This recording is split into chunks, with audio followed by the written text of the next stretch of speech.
Doveva essere una serata di festa, 2000 studenti universitari ballavano per festeggiare le lauree di 5 corsi, ma all'improvviso all'interno della discoteca Kiss è scoppiato l'inferno, prima il fumo, poi le fiamme e un bilancio pesantissimo, 232 morti e 130 feriti. La tragedia si è consumata in Brasile nella notte fra sabato e domenica, ma tocca molto da vicino il Veneto, perché diverse decine di vittime erano oriundi veneti.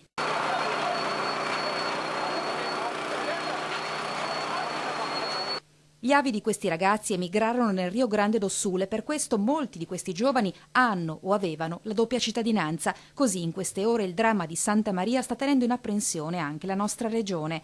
Dalle prime notizie poi che stiamo avendo dai nostri collegamenti che abbiamo sempre in quelle terre è che più di 50 potrebbero essere di origine veneta. Per trovarne riscontro basta scorrere l'elenco delle vittime. Accanto alle foto dei giovani sorridenti campeggiano parecchi cognomi di chiara origine veneta: Nicoletti, Andreatta, Forner, Pellin, Trentin e poi Pozzobon, Favarin, Azzolin, Toniolo, Donati, Piovesan e ancora Battistella, Gatto, Stefanello, Piovesan, Dall'Agno, il Cassol, Callegari e molti altri ancora, discendenti magari di quarta o quinta generazione che non hanno però mai rescisso il legame con la loro terra di origine.